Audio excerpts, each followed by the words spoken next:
Oke, selamat datang di episode yang sudah ditunggu-tunggu oleh ribuan, bahkan 2.000, bahkan ratusan ribu, bahkan miliaran dari pencinta udara dingin, Son. Udara dingin Di seluruh dunia ini. Karena bintang tamu kali ini adalah bintang tamu yang paling saya tunggu-tunggu, Son. Saya ingin sekali membicarakan tentang Antartika, Son, kali ini, Son. Akhirnya ada juga ya spesialis Antartika, Yang bisa kita kulik-kulik ya, Son, ya, lebih dalam. Mudah-mudahan yang nonton tahu ya beda Antartika sama Arktik ya, Son, ya. Kutub utara, kutub selatan, mudah-mudahan saya berdoa aja gitu nanti ya. mungkin boleh dicerahkan juga nanti mungkin bisa dicerahkan juga karena kita juga baru tahu kemarin ya, Son, ya. Semalam sih. Malam. Riset dulu. Ya kan. Langsung kita panggilkan Bang Gary Utama. Yes. Selamat datang Bang Gary. Terima kasih Rizal dan Son. Terima kasih banyak udah menyempatkan waktunya untuk datang ke sini ya Bang Gary ya. Iya, mantap. Baru 3 hari sampai Indonesia, spesial menyapa kalian semua nih. Spesial. Baru 3 hari kemarin masih di Rusia ya? Masih di Rusia. Masih di Rusia kemarin. Tadi gua kaget juga sih pas datang. Loh kok sablonannya kebalik bajunya itu. Iya kan? N-nya kebalik, Pak. Itu bacanya apa? I itu. Itu bahasa huruf Sirilik itu. Iya, logo gitu. Logo kantor. Nah, Son udah tercerahkan dikit ini. Tercerahkan dikit ya. Saya dari kecil itu sebenarnya punya mimpi untuk tinggal di negara yang dingin sebenarnya, Mas. Karena saya merasa capek panas di Jakarta. Tapi ternyata makin dewasa kita makin belajar. Oh ternyata kalau ada musimnya ada 4 tuh, wah malah ribet banget. Ribet pakaian. Ribet jam mobil kadang tidur. masih pakai rantai kan. Rantai betul. Wah, makanya saya tertarik banget tentang Antartika gitu. Salah satu ya. Jadi langsung aja kita mulai. Selamat datang di episode spesial Antartika. Selamat datang di episode terbaru dari Di Atas 12.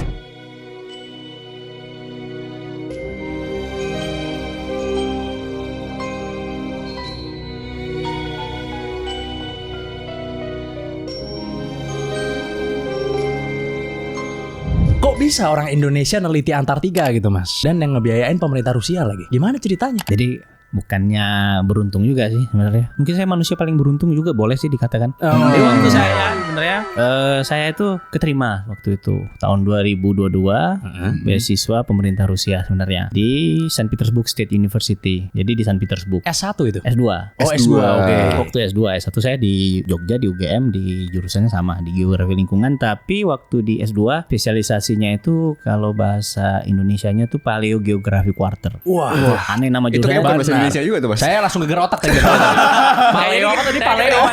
Apa di jurusan itu sebenarnya? Dan memang salah satu pelajarannya sebenarnya bahas masalah Antartika. Oke. Gitu.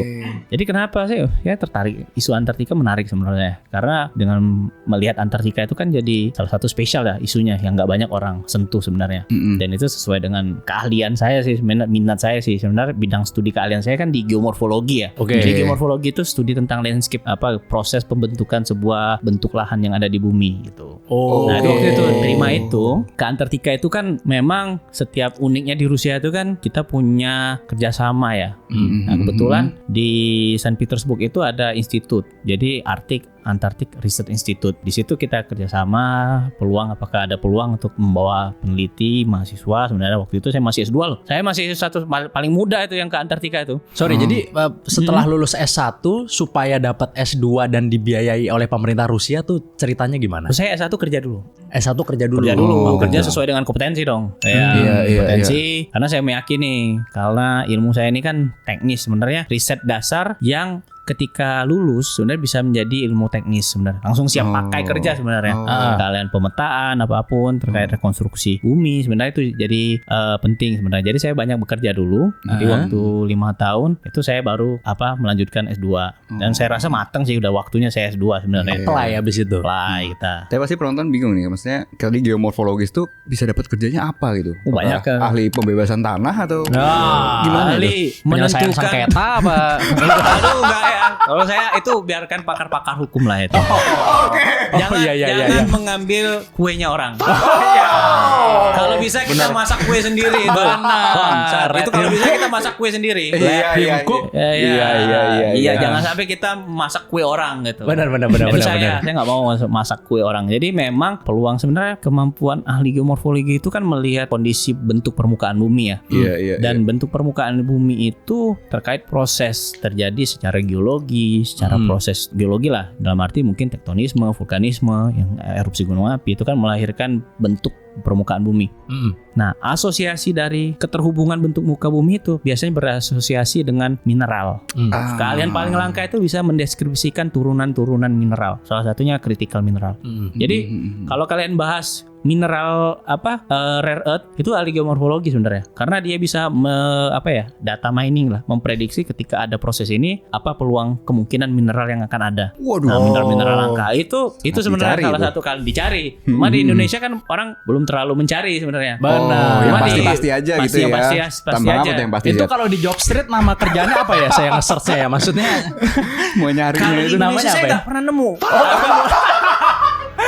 Tapi di Rusia saya pernah nemu. Oh iya. Oh gitu. Nah, jadi memang spesifik lah. Kalau di Iya, Rusia iya, tuh iya, geomorfologi spesialis ya. Ada. Di Indonesia nggak ada. Oh gitu.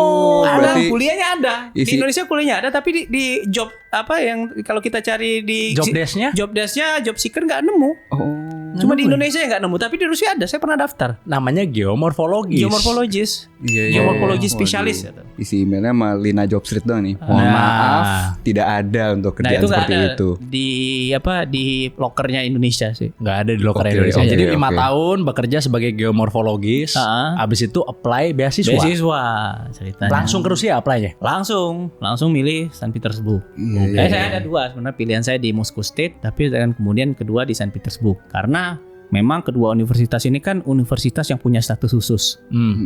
Jadi status khusus itu dianggap mereka memiliki kontribusi yang sama dalam peradaban perkembangan ilmu pengetahuan Rusia. Tapi yang paling tertua itu universitas saya, Saint Petersburg. Jadi Saint Petersburg State University ini, kalian tahu Vladimir Putin? Tahu. Kuliah di situ. Kuliah di situ ya. Gitu. Dmitry Medvedev. Situ semua. Tahu yang buat tabel periodik? Kuliah di situ. Kuliah di situ. Saint Petersburg. Itu. Jadi dianggap telah berkontribusi dalam peradaban ilmu pengetahuan. Jadi memang diberikan mandatori status khusus atas kedua universitas itu. Memang terkenal sih Saint Petersburg gila di sih. Rusia ya. Nyarinya pas ya berarti ya, udah S1 yang nyari Bapak Solo, Nah. yang kedua Pak Putin. Nah, Wah, luar biasa ya. Luar biasa. Pilihannya. Jadi apply terus pemerintah Rusia yang ngasih ya Beasiswa beasiswanya. pemerintah Rusia. Tapi buat apa ya maksudnya pemerintah Rusia ngasih ke orang selain orang Rusia gitu? Salah satu jelas misi pendidikan sih. Misi pendidikan ya. Dan jelas sekolah di Rusia tuh nggak ada yang pakai bahasa Inggris. Ada yang pakai bahasa Inggris, tapi sedikit. Kayak full bahasa Rusia. Jadi belajar bahasa Rusia Bahasa dulu Rusia ya. dulu. Wah, Full Rusia gila sih. Gila. coba satu kalimat pakai bahasa Rusia bisa nggak, Mas? Iya. Apa ya? Zdravstvuyte. Apa tuh? Zdravstvuyte. Artinya? Halo. Asik. Gokil. Bisa nih, bisa Gokil, jadi. gokil, Kalau di gokil. apa? Kalau misalnya ada cewek Rusia cantik itu kenalannya bagaimana tuh ngomongnya tuh bahasa Rusia tuh ya misalnya? Zdravstvuyte itu kan kita bilang tergantung, kalau udah akrab pakai kata ti itu kan kamu. Oh, Tapi kalau gitu. Oh, ada juga tuh, ada gua lu ada ya? aku juga. Ada. Dari gua lu kalau ada dekat aku kamu kalau di sini kan. Iya, iya, Kalau di iya. sana. Nah, kalau itu pakai, kalau belum akrab-akrab pakai kata vi. Vi itu yang sopan, kamu Vi. gitu. Kalau udah akrab ti. Ti Oh, gitu so. Atau kalau udah akrab apa Solniska gitu. Solniska itu kan matahariku ya, sayangku. Solniska. Solniska. Solniska. Atau iya. Zaika lah, Zaika. Zaika, Ya iya. udah level-level akrab lah itu. Oke. Oke, apply. Terus habis itu kuliah lah tuh di Saint Kuliah. Petersburg ya.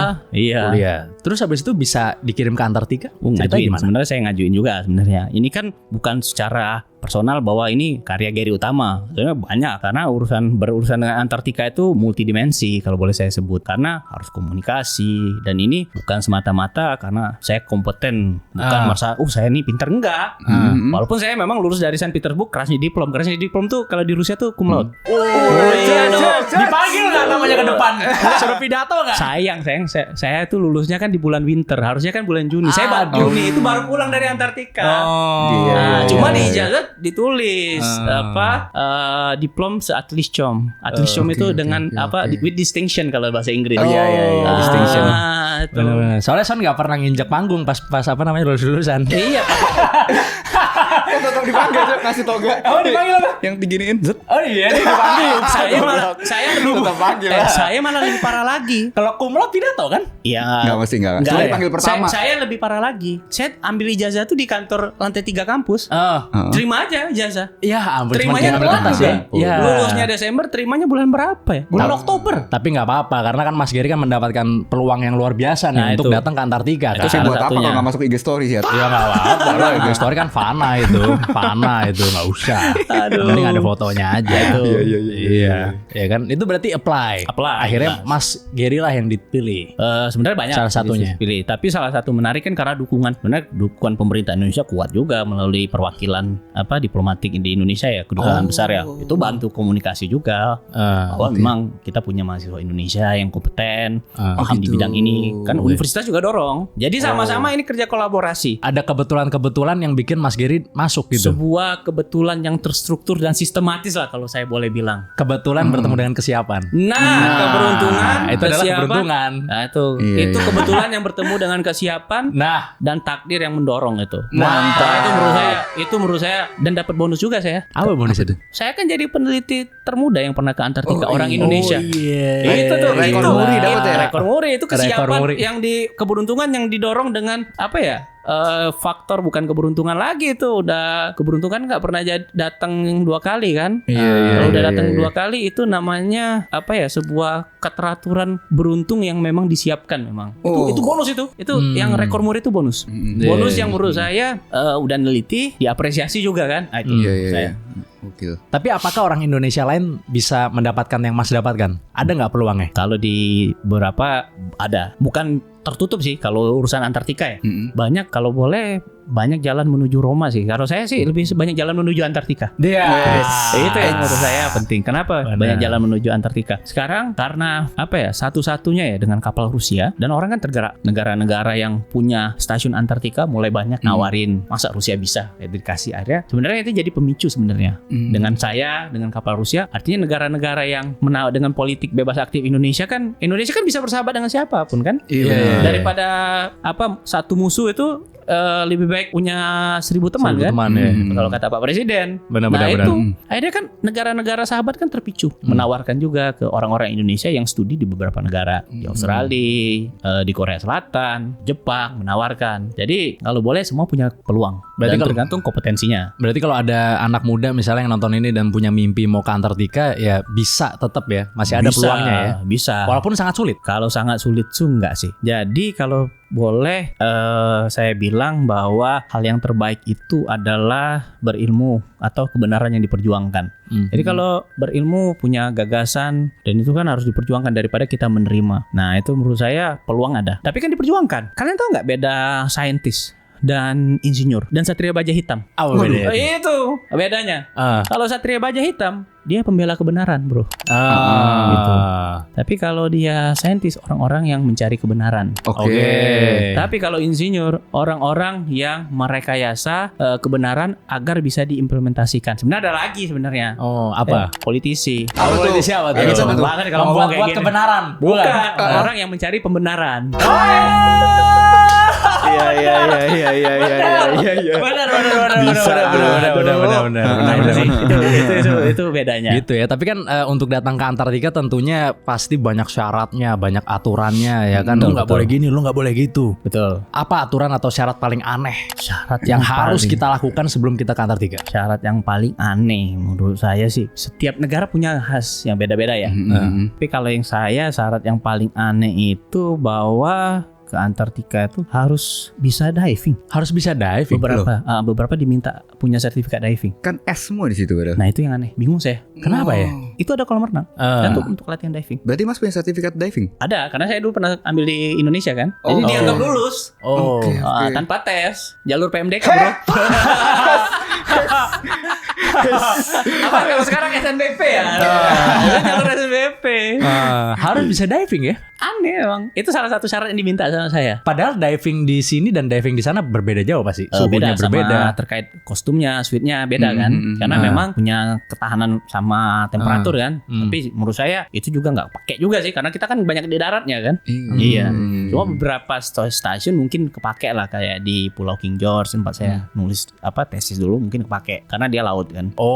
Kadang harus nyelam ya ke bawah ya. Ada nyelam. Karena kan Antartika itu kan nggak hanya es semua. Tapi zona barat dan timur Antartika tuh itu dua mata koin yang berbeda, beda sisi. Tapi katanya ini ya nggak boleh harus cabut gigi dulu katanya sebelum berangkat ke sana. Semua boleh. Gigi geraham dicabut harus ya. Yang ini ya wisdom ya. wisdom teeth. Oh iya itu harus. Karena itu kan kalau sakitnya kan parah banget ya. Karena morfologi mulut saya kan morfologi manusia modern ya. Nggak punya yang wisdom teeth itu. Iya, nggak bisa nampung. Nggak bisa nampung itu manusia modern saya bro. Iya, jadi bener. memang saya baru tahu juga waktu periksa gigi di Indonesia. Udah lama juga sih. Tapi katanya nggak mungkin tumbuh wisdom teeth-nya punyanya saya. Oh gitu ya? Masa nggak numbuh? Nggak ada. Wah sudah modern berarti. Nggak ada yang gigi ini kan, yang gigi Yang terakhir lah, yang ujung harus dicabut kan? Iya. Tapi nggak pernah cabut. Nggak ada. karena nggak ada. Berarti sudah modern. Manusia modern. Iya. Karena bayi-bayi udah mulai banyak yang nggak punya wisdom teeth. Iya. Saya generasi milenial yang modern gitu. Sudah adaptif berarti. Iya. Udah adaptasi Bang Geri. Nah, Kayak berasa tua kita langsung. Hah, nggak punya wisdom teeth? Iya makanya. Iya. Sama usus buntu juga katanya harus dipotong katanya sebelum ke sana. beberapa ya. Tapi yang menurut saya sedikit menarik bahwa kita memang jangan terlalu banyak berbicara kalau di luar. Karena kalau banyak itu kan udara ya, dan itu pengaruh perubahan gigi sebenarnya. Karena dampaknya gigi yang berstruktur gigi berubah. Kan kita juga kan tidak hanya ekspedisi ya. Yang sifatnya kan ada dua ya, ada season, ada yang winter. Nah yang season kan kayak saya pulang 6 bulan, setelah 6 bulan tugas pulang balik lagi ke Rusia kan. Nah ada juga yang stasiun kan harus jalan operasionalnya. Itu yang setahun. Ada yang bisa extend lagi sampai 2 tahun beberapa rekan-rekan kita. Dan dia memang gigi itu jadi kalau terlalu banyak terbuka memang ya tertutup kalau dia lagi riset kan. Karena pengaruh perubahan struktur gigi. Oh, jadi banyak diem-dieman jadi akhirnya. Diem aja kalau udah di lapangan. Ya ngebor gitu ya udah. Gak ada ngomong gitu Ya kayak. paling dikit-dikit aja kan. Lu lihat yang kemarin Brazil kalah misalkan. Misalnya. Ya. Nonton nggak gitu? Yang nonton di dalam stasiun aja. Berantem di sana. Gitu. Iya. Dulu sampai ada kasusnya malah yang usus buntu itu, yang ada dokter Rusia kalau nggak salah. Iya, di operasional kita. Operasi sendiri kan? Operasi sendiri. Operasi sendiri usus Kita buntu. karena tapi di kapal di stasiun itu ada dokternya. Iya. Kita punya dokter, tim medis. Tapi kenapa bisa kejadian operasi sendiri ya? Temperatur pasti, tekanan udara, diferensiasi. Karena musim panas di Antartika itu kalau di daerah yang stasiunnya yang di dekat laut itu kayak di stasiun Mirni, Progress itu kan dekat ini ya, kayak di daerah bukan tebingan sih, daerah paparan ya. Sempadan ya. Nah, itu temperaturnya aja bisa -10 kalau musim summer. Iya. Musim Itu panas panas -10 ya. Iya. Kalau di stasiun Vostok musim panasnya -50. Ih, musim panas -50. Wah. Gila itu. Itu. Berarti mahal ya untuk mendapatkan perawatan medis di sana. Sulit nggak? Mahal. Salah satu mahal dan logistik juga kan. Ketersediaan alatnya itu susah. Jadi memang benar-benar harus fit. Orang yang pernah ke Antartika itu memang disiapkan untuk sehat. Ada tes psikologinya nggak sebelum jalan ke sana? Sebenarnya ada sih, ada. Karena memang kalau ekspedisi sepanjang itu stres, banyak kosong pikiran. Nah itu benar-benar dihindari. Memang kita dikasih instruksi harus bukan masalah jiwa sih. Karena kalau sudah di laut itu kan kosong pikiran dan ada sih beberapa orang yang mulai galau, stres. Itu banyak kok di kapal. gitu. Saya aja nggak pernah stres. Nggak pernah stres. Karena bisa telepon-teleponan kan, kartu SIM card kayak di Indonesia. Yang lain nggak bisa teleponan. Iya, kena sanksi karena orang Rusia. Kartu kredit kena sanksi mereka nggak bisa narik. Jadi pinjamnya uang saya semua waktu udah turun semua. Iya, dikasih bunga. Dikasih bunga nggak? Dikasih sesuai harga rate aja. Iya. Tapi katanya kalau tes psikologi sampai dikurung berbulan-bulan itu benar? Enggak, kalau di Rusia enggak. Soalnya pernah ada kejadiannya kan, yang maksudnya orang sampai nusuk ada di dalam banyak terkait kejadian sifatnya kriminal ya. Banyak, ada beberapa, nggak hanya Rusia. Pernah satu kali di stasiun Bellingshausen itu pernah. Terus ada juga di Australia juga pernah kalau nggak salah. Ada sih rekod kejadian-kejadian kriminal itu pernah. Karena tiba-tiba gangguan mental. Mental, marah, terus ya mudah sensi kan. Karena kita kan berteman cuma dalam ber-12 aja. Misalnya di stasiun 30 ya udah 30 orang itu aja. Berbulan-bulan ya. Iya. Pasti ada berantemnya lah. Gak gitu mungkin kan. gak berantem kan. Iya. Kubu-kubuan lagi. Apalagi jengkel sama kepala stasiun kan. Karena kita ada punya kepala stasiun. Masing-masing stasiun itu ada direkturnya. Pasti ada sih jengkel ada yang sama ngedumel kepala. Jangankan kantor biasa, kantor Antartika bro. Ngedumel, ini bos ngapain kan. Kantor biasanya ngedumel maksudnya. Iya, benar. Banyak itu, apalagi yang direktur yang agak sedikit kayak gagah-gagahan kan, diktator. Rusia. Bukannya diktator nggak sih, yang lebih sontoloyo lah kalau boleh saya ngomong kan. Jadi memang yang lebih ini itu pakai bahasa Rusia tuh udah angku-angkuan, itu jadi bahan jokesnya kita tuh. Jangan kan kantor biasa, kantor Antartika aja. Masih aja ngomongin bos gitu ya. Aduh. Aduh. Itu. Sama ada juga katanya aturan tentang hewan ya. Kalau misalnya ngeliat penguin di sana katanya nggak boleh dideketin. Ada itu pasti. Karena ada zonanya berapa meter itu. Ada di batas itu. Kita nggak boleh secara langsung berinteraksi. Penguin atau ini ya seagull ya. Oh iya, Oke, anjing laut. Anjing laut ada. Kalau dia yang ngedeket nggak apa-apa tapi katanya ya. Beberapa ada. Ada yang kita kan di stasiun Mirni itu kan pusat konservasi penguin. Di stasiun Rusia ada stasiun ini ya Mirni ya. Nah seberangnya itu kan Pulau Hazuel itu penguin semua, koloni penguin. Setiap stasiun Antartika itu yang miliknya Rusia itu punya keunikan masing-masing. Objek apa yang bisa dilihat itu.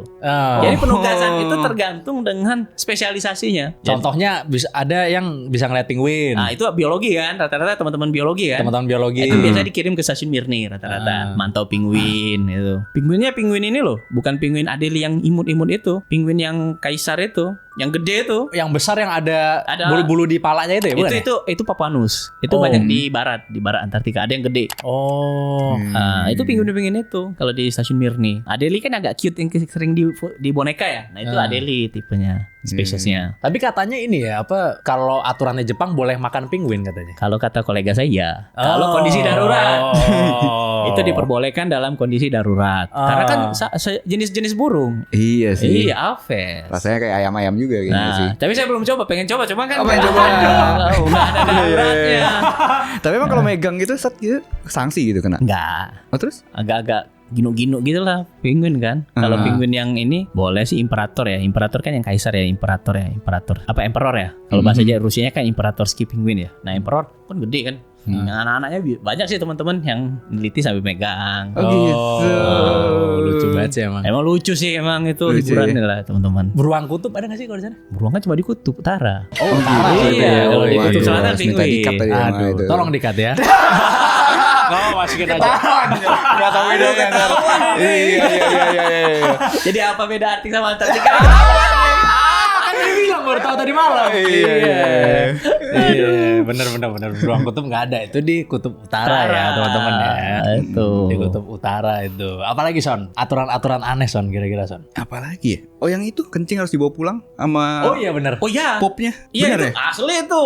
Harus Itu dibawa bukan pulang. kejadian saya, tapi kejadian kolega saya yang dengan kapal riset Jepang. Jadi diangkut popnya. Dia kan camping tenda ya. Saya kan Iya, belum iya. pernah ngalamin karena saya ngerisetnya kan pulang kan. Iya, Ini iya. cerita kolega saya cerita. Itu sampai diangkut ke kapal dibawa. Itu karena kebersihan ya. Iya. Itu ya, itu nggak boleh. Jadi dibawa diangkut ke kapal. Jadi nggak boleh ninggalin apapun Nggak boleh di sana ninggalin ya. itu. Bawa pulang ke negaranya. Bawa pulang di kapal. Oke, Nanti diolah oke. di kapal Oh, aja. ditampung kapal di riset kapal, ditampung di bisa kapal. diolah. Heeh. Iya. Terus saya nggak pernah mandi, jarang mandi kan. Kalau udah di lapangan mau cari WC kan. Iya. Mandi berapa lama sekali? Kalau di kapal bisa berhari-hari, bisa tiap hari lah. Kalau saya kan manusia tropis ya. Iya. Untuk mandi itu kebutuhan wajib sih. Nah, Tuh bukan mandi wajibnya, tapi kebutuhan. kalau pas di Antartika mandi berapa lama sekali? Itu seminggu sekali. Masing-masing Oh, stasiun gitu. punya operasionalnya. Nah, yang perlu kalian tahu bahwa di stasiun tergantung negara ya. Kalau Rusia itu kan dia sauna ya, namanya banyak ya. Nah, saunanya Rusia, dia punya sauna yang membuat mandi sauna. Sistem saunanya ala-ala kayak balik ke kampung Rusia. Nah, perkampungan Rusia. Tapi kalau yang di Jepang onsen. Jadi Oh, ada onsennya ya? sistem sanitasi, sistem toiletnya negara tuh masing-masing punya hal-hal yang unik. Rusia konsisten dengan saunanya, dengan gaya banyak. Jadi kita kalau mandi di stasiun itu sauna kayak Rusia yang di dalam ruangan, Ruang uap duduk, itu. iya. Dilempar Dilempar pakai air kan batunya kan. Ah. Itu panasnya itu.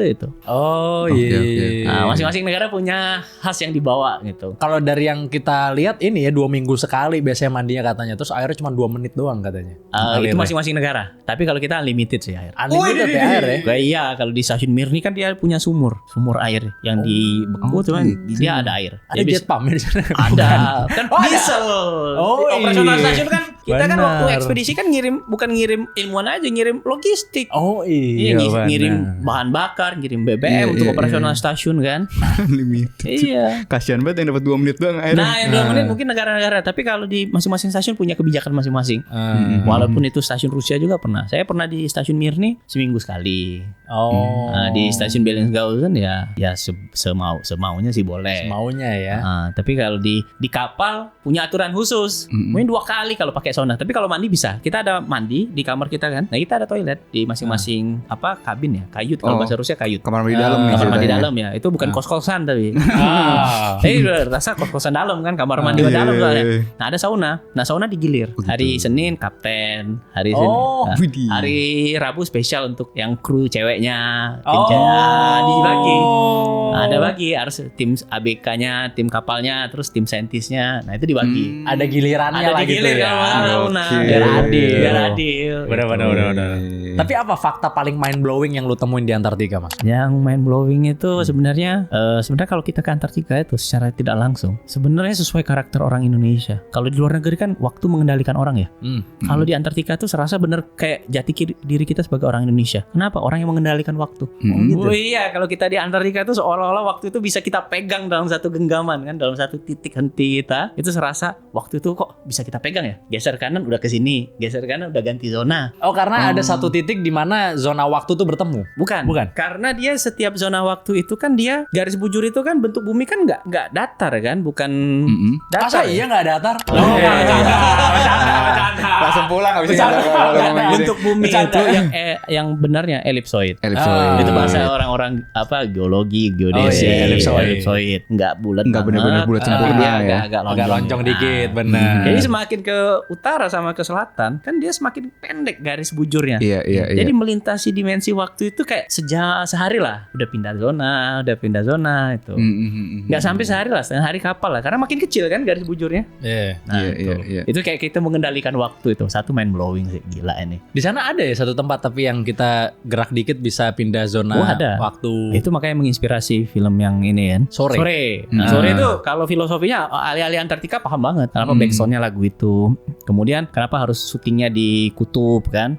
Karena dengan di kutub dia berada di titik di mana seluruh garis bujur itu dipertemukan. Sehingga sore itu bisa datang. Istri masa depannya datang. Bisa tarik mundur kan, bisa datang di masa depan, bisa maju, bisa mundur. Karena dia bisa mengontrol waktu. Pecah sih. Dalam banget itu saintis sekali film itu. Dalam saintis banget sekali. Tapi kalau yang lu rasain pas lu pernah ke titik itu gak? Kalau itu kan punyanya Amerika ya. Amundsen Scott ya. Itu ada mbaknya yang pernah, orang Indonesia yang pernah ke situ. Kalau kita kan sampai sebatas di stasiun operasional aja. Oke. Itu kita. Kalau Blood Force udah lihat belum?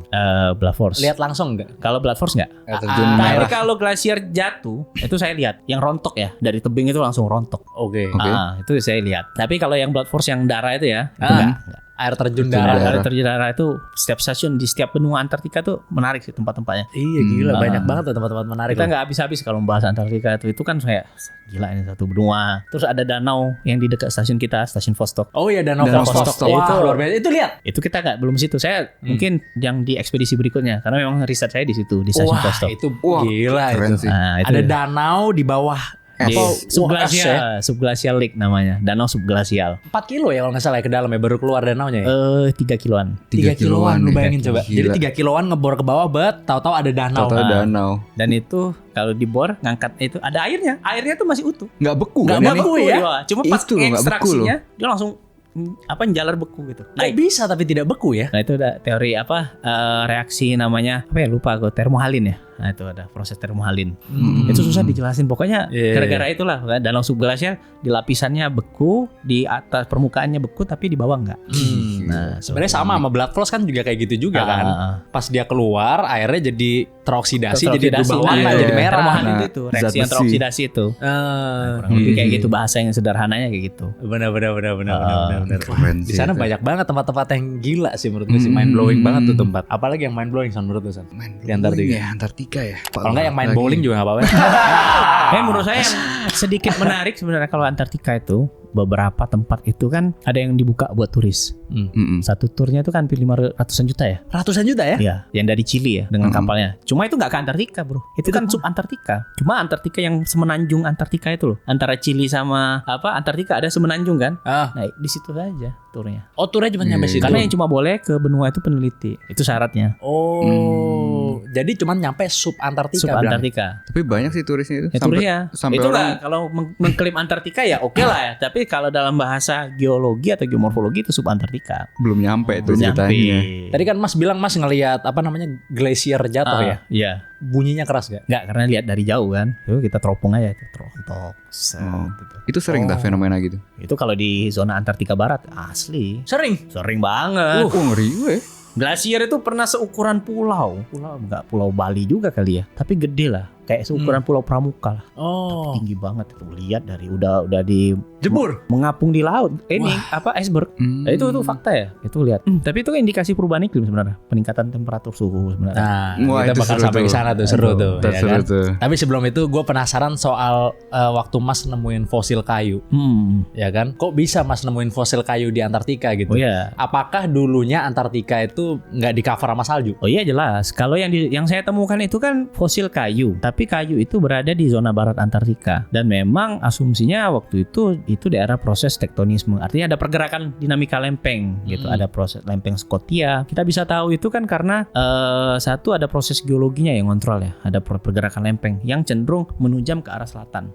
Artinya dulu tektonisme, dinamika tektonika permukaan bumi itu berubah dan asumsinya bahwa Antartika yang di tempat saya ditemukan itu adalah dulunya berada di subtropis yang di mana ditumbuhi vegetasi dan usianya kan 130 juta tahun ya. Itu estimasi penanggalan karbon. Estimasi ya, bukan hitung asli. Cuma karena ada skala geologi kita tahu bahwa di umur ini ada usianya ini, di periode ini ada aktivitas vulkanisme, terus ada aktivitas perkembangan vegetasi. Nah, estimasi penanggalannya vegetasi penghijauan ya. pohon-pohon yang berkambrium besar, artinya pohon-pohon kayu-kayuan. Oh, iya, Nah, itu iya, menjadi iya. indikasi. Nah, itu yang di zona Antartika Barat. Oh, iya. Yang ditemuin umurnya berapa tahun Mas fosil kayu? Estimasi kalau saya sih, kalau kita lihat dari estimasinya di 130 juta. 130 juta Di tahun zaman yang lalu. kapur lah. Sinting. Itu kalau Wah, hitung-hitung. Di Kayunya kapur ya. udah Gila.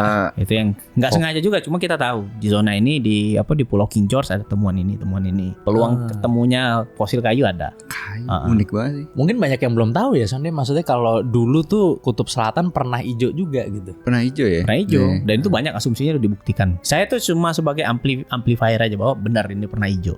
Ada yang dulu sebelum saya banyak yang neliti itu. Karena Kutub Selatan ternyata 34 juta tahun yang lalu juga udah es begitu katanya Nah, ya. es begitu ya. Baru tahu tuh gue gurun terbesar juga di dunia jatuhnya ya. Jatuhnya betul. Antartika bisa. itu. Iya, Dan itu bisa jadi. tempat terkering di dunia gue baru tahu juga tuh. Iya. Nah, itu. Segila tuh.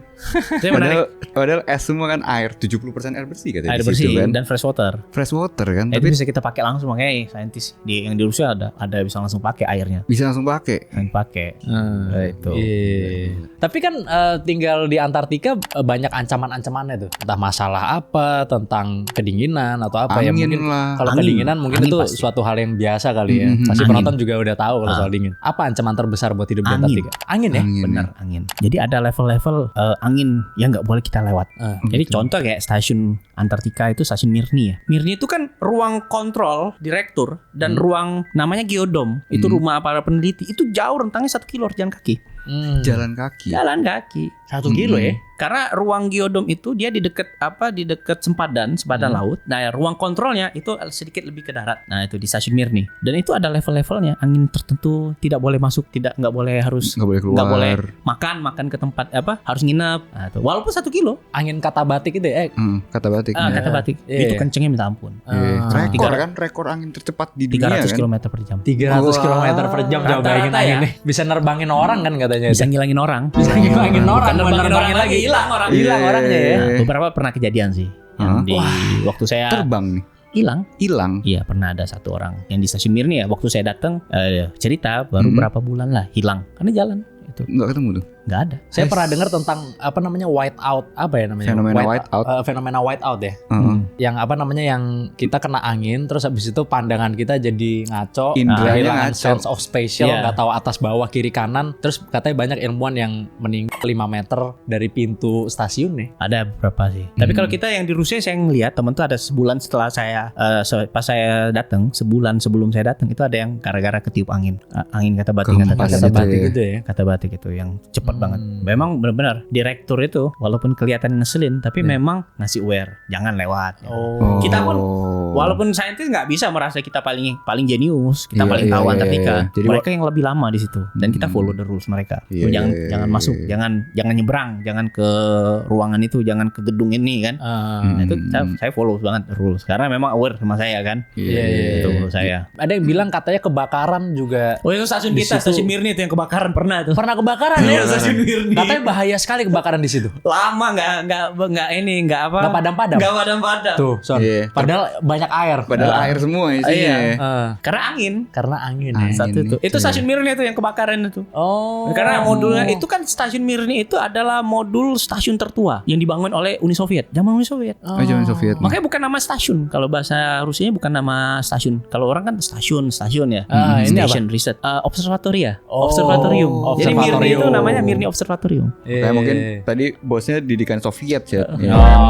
Ya, pakai bahasa Rusia. Iya. Terus pada saat kebakaran itu apa yang terjadi? Saya nggak lihat, tapi itu kejadiannya udah lama banget. Ceritanya gimana? Konsleting listrik. Oh, korslet. Konslet. Kebakar dan susah sekali memadamkan Susah ya. itu. Kalau diceritain teman-teman susah. Nggak bisa pakai air biasa dong nggak? Lama itu nunggu. Harus ada ini. Sedih juga kita hilang stasiun itu, modul itu. Akhirnya tapi dibangun baru. Dibangun baru ada waktu itu saya foto waktu saya ngibarin bendera. Nah, itu tempat yang kebakaran itu. Bendera apa nih? Bendera Indonesia. Sempet ya. Sempat dong, itu harus. Itu. Harus dibawa Harus terus ya. ya. Bendera Indonesia dan bendera kampus kita kan. Oh gitu. Pas orang Rusia ngeliatnya gimana? Ya, wah, biasalah itu. Oh, mungkin Monaco. Ada inlander. Ada inlander katanya. Dikira Monaco. Enggak apa-apa. Oh iya, orang kaya nih katanya. Orang kaya, nggak apa-apa. Bendera Monaco. Iya, iya. Masa orang mana Monaco Black Monaco dong. Aduh yo. Iya. Ancamannya banyak banget ya di sana ya, dan Yang gua tidak pernah yang denger- seperti kita kira gitu. Yang gue pernah denger yang glacier, ancaman glacier itu. Jadi ada satu glacier itu segede benua Iya, itu salah satu. Afrika atau benua. Sebenarnya kita apa nggak gitu punya stasiun yang itu ya. Salah satunya kalau kalian baca berita stasiunnya Inggris malah. Dia ada di iceberg malah. Dia stasiun Hale itu. Itu di Di iceberg. atas iceberg. Berarti ngapung gitu ya. Bukan di iceberg sih. Pecahan kalau pecah jadi iceberg. Iya. Jadi peluang iya, untuk iya. ngapung gitu. Makanya stasiun Hale itu yang punya Inggris itu digeser pelan-pelan modulnya. Karena itu bahaya banget tuh yang kalau misalnya iceberg, gue baca yang di ujung itu ada yang gede banget. Jadi kalau misalnya itu kan itu dekat sama laut kan, makin lama makin hangat Iya, ya kan hangat. lautnya. Nah kalau dia makin kikis, yang gletsiernya itu pas misalnya dia bener-bener pecah terus bener-bener habis tenggelam, lautnya bisa naik sampai 3 meter gitu. Bisa itu salah satunya. 60 cm sampai 3 meter rontok. tenggelam itu Jakarta. Nah itu bisa. Itu menurut saya kita nggak punya pengalaman itu. Tapi kalau dibaca media ada iceberg. Yang punya stasiun itu punya Inggris, bukan punya kita. Jadi yang punya stasiun Hale itu stasiunnya di atas potensi jadi iceberg. Kalau sampai mencair, Jakarta bisa tenggelam. Tenggelam katanya itu. Bukan tenggelam lagi. Pernah lihat bencana yang di Aceh, Iya. Sumatera Utara, dan di Sumatera Barat? Itu salah satunya itu. Oh gitu ya. Ada pengaruh dari. Oh jelas. Saya sebelum datang jelas banget. Pengaruh dari Antartika. Pengaruh. Dia ketika jadi pencairan es, dia kan volume massa air itu, air laut itu kan meningkat. Meningkat betul. Kan nggak pernah terjadi anomali hidrometeorologis itu ada, tapi nggak separah ini sebenarnya. Oke. Karena di Indonesia tuh peluang terjadinya siklon itu nggak akan terjadi, bro. Kenapa? Karena ada namanya gaya Coriolis. Gaya Coriolis itu ketika ada tekanan udara itu langsung ditolak. Jadi langsung hilang, redam.